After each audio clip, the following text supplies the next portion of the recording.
স্বরাষ্ট্রমন্ত্রী এবং পররাষ্ট্রমন্ত্রী ওই দুজনে হলো ওনাদেরকে চুরি করিয়ে রাখা দরকার। সরকার নাগরিকদের নিরাপত্তা দিতে পুরোপুরি ব্যর্থ হচ্ছে। আর যদি আপনি সীমান্ত রক্ষা করতে না পারেন তাহলে আপনি একটা ভুয়া জাতীয়তাবাদী। অতি দ্রুত সীমান্ত হত্যার উদ্যোগ নিন, বন্ধের উদ্যোগ নিন এবং যে শহীদ ফ্যামিলিগুলো রয়েছে সীমান্তে সেগুলোর সাথে সাক্ষাৎ করুন। এখানে স্কুল, কলেজ, ইউনিভার্সিটি নির্মাণ করুন যাতে এই মানুষজনের জীবন জীবিকা নিশ্চিত হতে পারে। এবং সাথে সাথে যে সীমান্তে যে হত্যাগুলো হয়েছে এখানে যারা বিভিন্ন ব্যবসার সাথে জড়িত আছে, চোরাকারবারি, মাদকের সাথে, তাদেরকে আইনের আওতায় নিয়ে আসার জন্য। এবং বর্তমান পরিস্থিতিতে আমরা যেটা দেখছি, স্বরাষ্ট্রমন্ত্রী এবং পররাষ্ট্রমন্ত্রী ওই দুজনে হলো ওনাদেরকে চুরি করিয়ে রাখা দরকার। ওনারা কোনো স্টেটমেন্ট নাই, কোনো বক্তব্য নাই, ওনাদের কোনো উদ্যোগ নেই।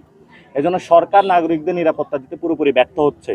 সরকার যেমন ঢাকাতে ব্যর্থ হচ্ছে, সকল বিভাগে সীমান্ত নাগরিকদের নিরাপত্তা দিতে ব্যর্থ হচ্ছে। তো এই জন্য সরকারকে আমরা বলবো, আপনি যদি সত্যিকারের জাতীয়তাবাদী হয়ে থাকেন তাহলে আপনি সীমান্ত রক্ষা আপনার প্রধান কর্তব্য। আর যদি আপনি সীমান্ত রক্ষা করতে না পারেন তাহলে আপনি একটা ভুয়া জাতীয়তাবাদী। এই জন্য যারা ভুয়া জাতীয়তাবাদী আছে তাদের হাতে দেশ নিরাপদ নয়। আমাদের যারা সন্তান রয়েছে, যাদেরকে আজকে খুন করা হয়েছে, ওনার বাবা রয়েছে এবং ওনার বাবার থেকে আপনারা বক্তব্য শুনবেন যে উনি বলবেন যে ওনার সন্তানকে কিভাবে। আপনার সন্তান কি কোনো মাদক টাদকের সাথে জড়িত ছিল? না, আমার যে উনি বলছে ওনার সন্তান কোনো মাদকের সাথে জড়িত ছিল না। স্কুল স্টুডেন্ট সবাই জিজ্ঞাসা করেন আমার সাথে। এবং বিজিবি থেকে যে প্রেস রিলিজ দিয়েছে সেখানেও বাংলাদেশের মানুষকে মাদক কারবারে চলাচলানি তারা হলো সেগুলো আখ্যায়িত করেছে। এটা ভারতীয় বয়ান।